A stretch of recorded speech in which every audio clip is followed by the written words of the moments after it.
dari kelas 6 SIP 2 akuntansi NIM 18622011066 Fakultas Ekonomi dan Bisnis Universitas Muhammadiyah Tangerang. Nah, di sini saya akan menjelaskan tentang estimasi model regresi data panel pada analisis regresi data panel dan tutorial langkah-langkahnya menggunakan program EViews. Nah, video ini saya buat untuk memenuhi penugasan pertemuan ke-10 matkul Muklit. Nah, untuk itu mari kita simak video selanjutnya.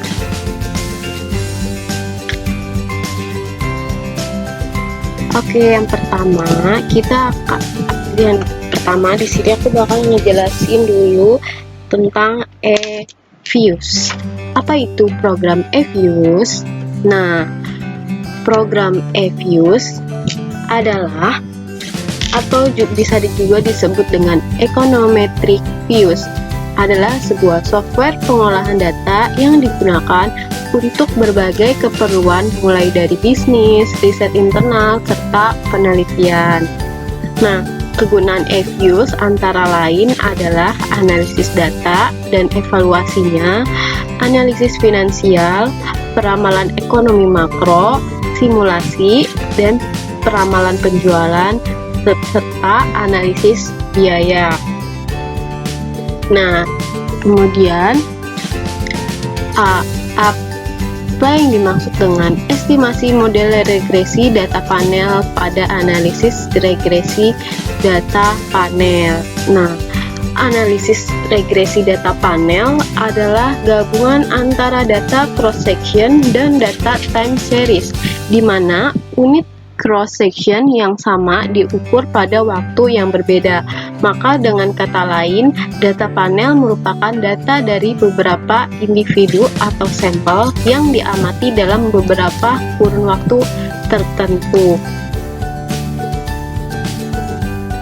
Oke, kemudian ada persamaan regresi data panel. Persamaan regresi data panel ini ada dua macam. Yang pertama itu ada model one way model dan ada two way model. Nah, one way model ini adalah model satu arah karena hanya mempertimbangkan efek individu atau AI dalam model. Nah, kalau sedangkan two way model adalah model yang mempertimbangkan efek dari waktu atau memasukkan variabel waktu. Nah, kemudian persamaan regresi data panel yang menggunakan model one way data panel ialah rumusnya YIT sama dengan alpha plus alpha I plus XIT beta plus EIT, di mana A sama dengan atau alpha sama dengan konstanta, beta sama dengan vektor berukuran P kali 1 merupakan parameter hasil estimasi, XIT sama dengan observasi ke IT dari P variabel bebas. Nah, alpha I itu adalah efek individu yang berbeda untuk setiap individu ke I. Nah, EIT itu sama dengan error regresi seperti halnya pada model regresi klasik. Nah, kemudian persamaan regresi data panel two-way model. Nah, rumusnya yaitu YIT sama dengan alpha plus alpha I plus ST plus XIT beta plus EIT. Kemudian keuntungan dari regresi data panel. Nah, apa sih keuntungan dari regresi data panel? Antara lain ada 3. Yang pertama, dapat memberikan peneliti jumlah pengamatan yang besar, meningkatkan degree of freedom atau derajat kebebasan. Data memiliki variabilitas yang besar dan mengurangi kolinearitas antara variabel penjelas, di mana dapat menghasilkan estimasi ekonometri yang efisien. Nah, yang kedua, panel data dapat memberikan informasi lebih banyak yang tidak dapat diberikan hanya oleh data cross-section atau time series saja. Nah, yang terakhir, panel data dapat memberikan penyelesaian yang lebih baik dalam inferensi perubahan dinamis dibandingkan data cross section. Oke, terima kasih. Sekian penjelasan saya mengenai estimasi model regresi data panel pada analisis regresi data panel dan sedikit penjelasan tentang program EViews. Kemudian kita lanjut ke tutorial.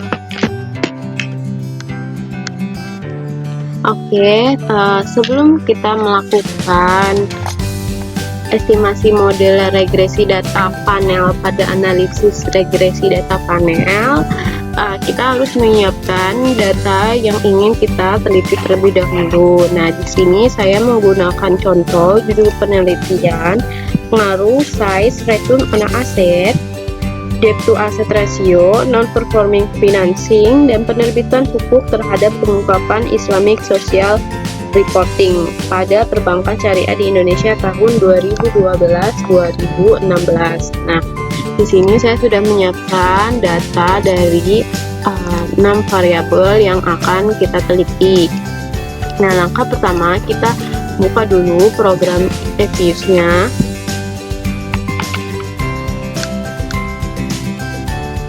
Nah, kemudian setelah itu kita klik create atau new work file. Nah, kemudian setelah muncul tampilan seperti ini, kita klik yang work file struktur tipenya menjadi balance panel. Kemudian kita start date-nya kita isi dari tahun 2012 sampai dengan 2016.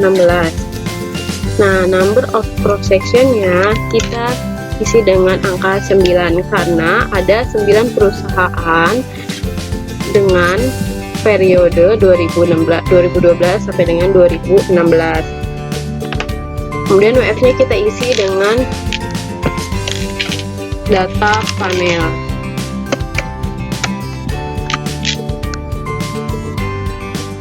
Kita klik OK.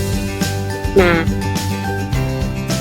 kemudian setelah itu untuk membuat standar variabel penelitian, dalam hal ini ada 6 variabel yang sesuai dengan data yang sudah ditampilkan sebelumnya di Excel ini.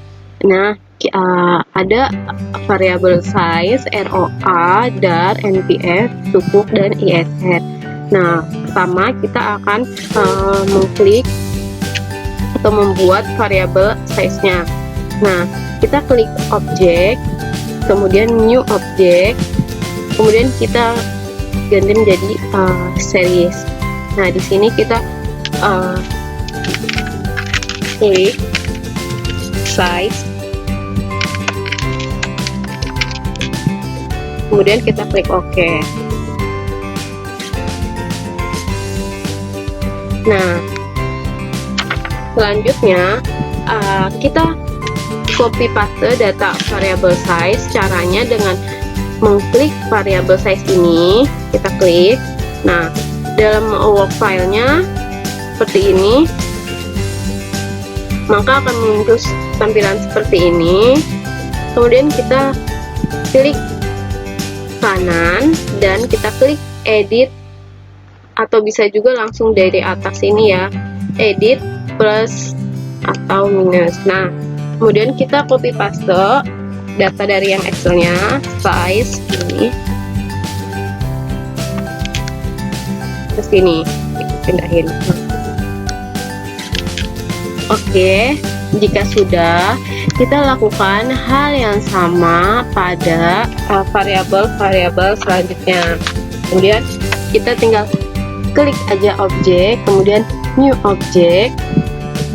Kita sekarang kita klik berikan nama ROA.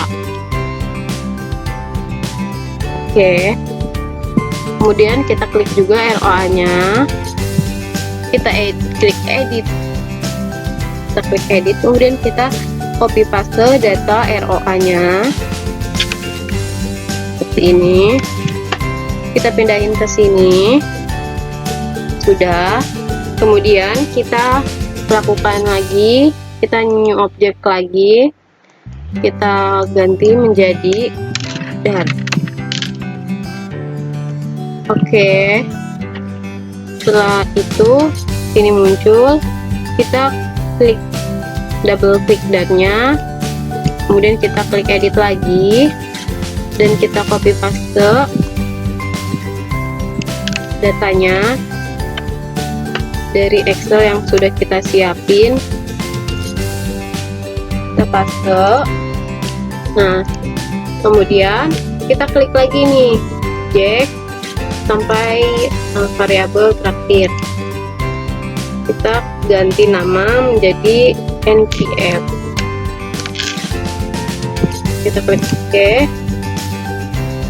oke, kemudian kita klik NPF, kita klik edit, kita copy paste data NPF nya. Oke, kita paste. Oke,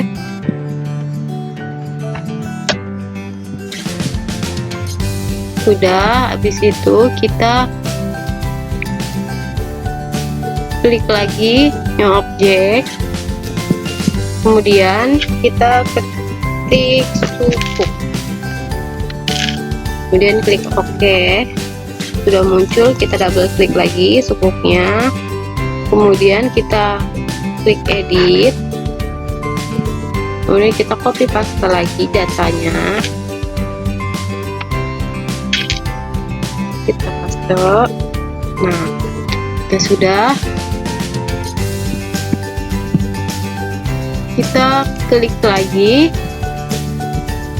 objek, ini objek. Nah, yang terakhir adalah ISR, kita klik OK. Sudah muncul ISR, kita double klik. Nah, di sini kita edit lagi, kita copy paste lagi data ISR nya dan kita paste. Nah, jika sudah semua, kemudian kita melakukan analisis statistik deskriptif. Nah,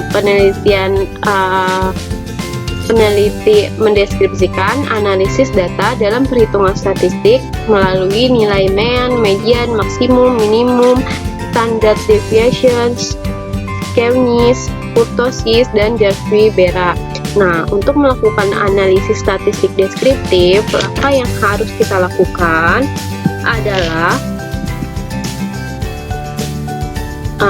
kita klik menu quick, kemudian kita klik grup statistik, kemudian kita klik deskriptif statistik, kemudian kita klik yang common sample. Nah, kemudian akan muncul tampilan jendela dialog seperti ini. Kita klik OK. Nah, kita masukkan variabel ISR, size, ROA, dan NPF,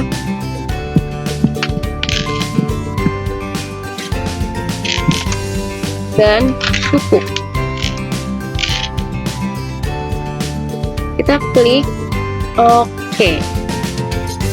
Nah, maka akan muncul tampilan seperti ini.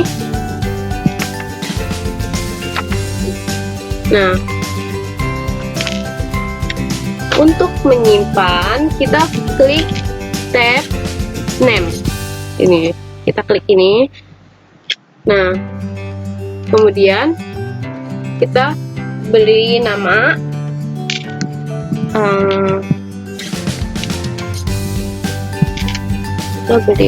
analisis. Kita beri nama seperti judulnya, analisis regresi data panel aja ya, analisis regresi data panel. Kita klik OK. Nah, kemudian pada tabel ini dapat dijelaskan bahwa jumlah data observation ada 45 data. Nah, meannya di sini rata-rata datanya diperoleh dengan menjumlahkan seluruh data dan membaginya dengan cacah data. Nah, nilai mean terbesar dialami oleh variabel size, yaitu sebesar 16,39022. Sementara nilai ROA memiliki nilai mean terkecil, yaitu 0,013160. Nah, kemudian di mediannya atau nilai tengah, yaitu rata-rata nilai tengah bila datanya genap. Nah, bila datanya diurutkan dari yang terkecil hingga yang terbesar. Nah, median terbesar dialami oleh variabel size juga, yaitu sebesar 16,460000. Nah, sementara variabel suku ini memiliki median terkecil, yaitu sebesar 0,0000. Nah, kemudian kita lihat lagi yang bagian maksimum. Ini adalah nilai paling besar dari data. Nah, maksimum terbesar dialami oleh variabel size, yaitu 8,18000. Sementara variabel ROA ini memiliki maksimum terkecil, yaitu sebesar 0,038. Nah, kemudian ada minimum. Minimum di sini adalah nilai paling kecil. Nah, minimum terbesar dialami oleh variabel size juga, sebesar 14,29. Sementara variabel suku memiliki data terkecil, yaitu sebesar 0,00. Nah, kemudian di standard deviation di sini adalah ukuran dispersi atau penyebaran data.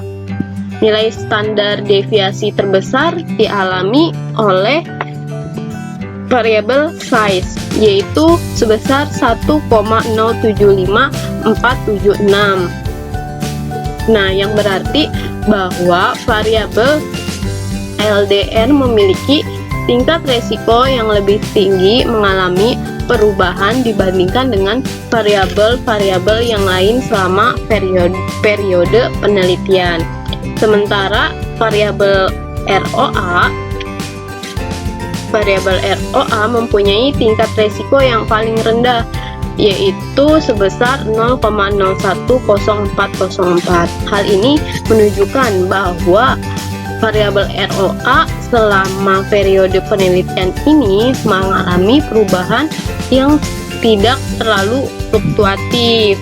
Nah, kemudian ada skewness, adalah ukuran asimetri distribusi data di sekitar mean.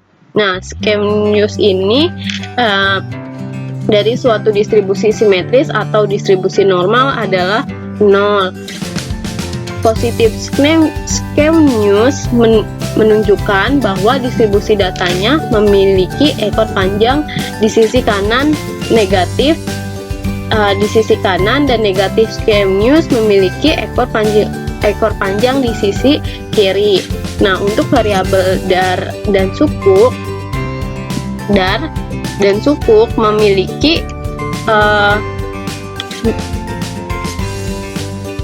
memiliki nilai di atas 0, yang berarti bahwa asimetri distribusi data di sekitar mean ini tidak normal. Sedangkan variabel ISR, size, ROA, dan NPF memiliki nilai di sekitar 0, yang berarti bahwa asimetri distribusi data di sekitar mean ini bersifat normal. Nah, kemudian ada kurtosis.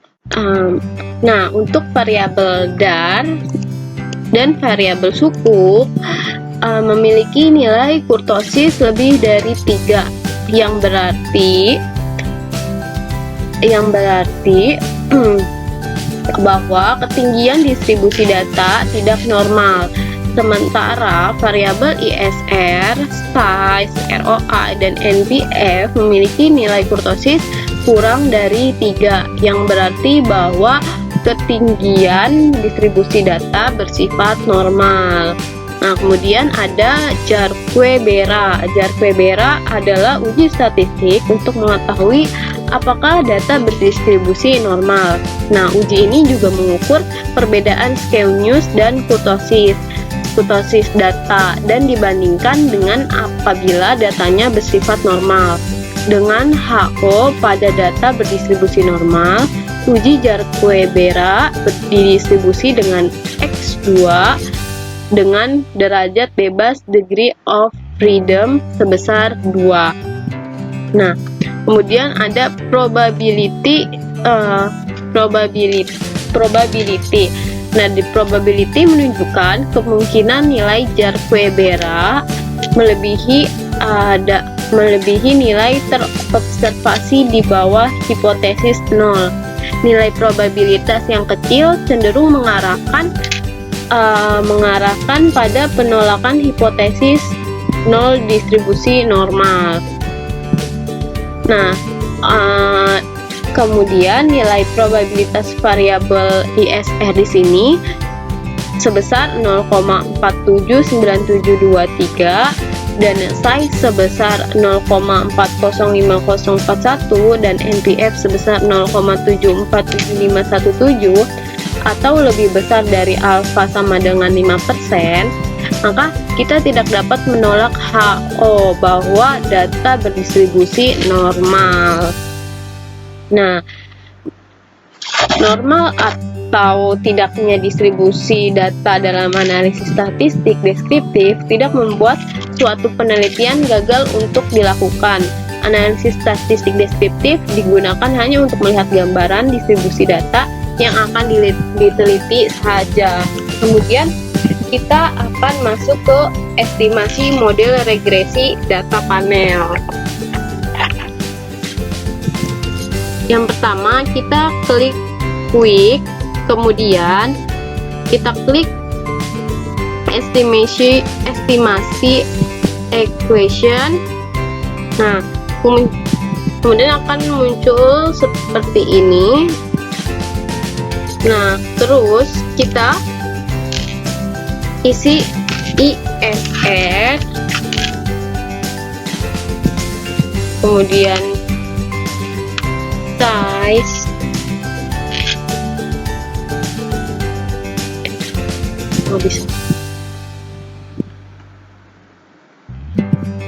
ISR, kemudian size, ROA, dan NPF, dan suku. Nah, udah seperti ini. Nah, kemudian kita klik panel option. Nah, pada bagian cross sectionnya kita klik none. Kita pastikan none semua ya. Nah, udah semua, kita klik OK. Nah, maka akan dihasilkan bentuk common effect model atau CEM seperti gambar ini. Nah, udah muncul seperti ini datanya. Nah, setelah itu kita akan melakukan Fixed Effect Model atau FEM. Yang pertama, kita klik Estimate ini. Nah, setelah itu kita klik Panel Option. Kemudian pada Effect Specification-nya, cross section-nya kita ubah menjadi fixed. Kemudian kita klik OK. Nah, ini sudah muncul, maka akan dihasilkan bentuk EFM nih dia, Fixed Effect Model. Nah, kemudian kita akan melakukan Random Effect Model atau REM.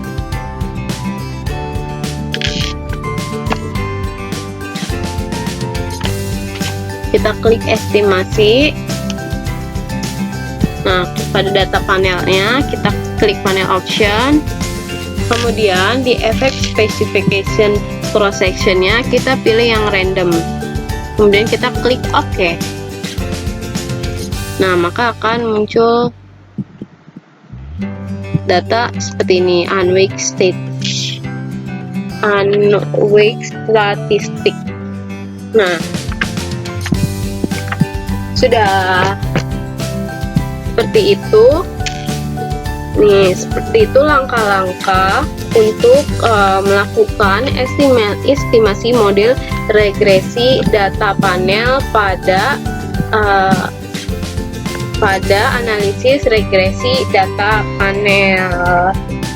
Sekian penjelasan dari saya mengenai tutorial menggunakan program eViews.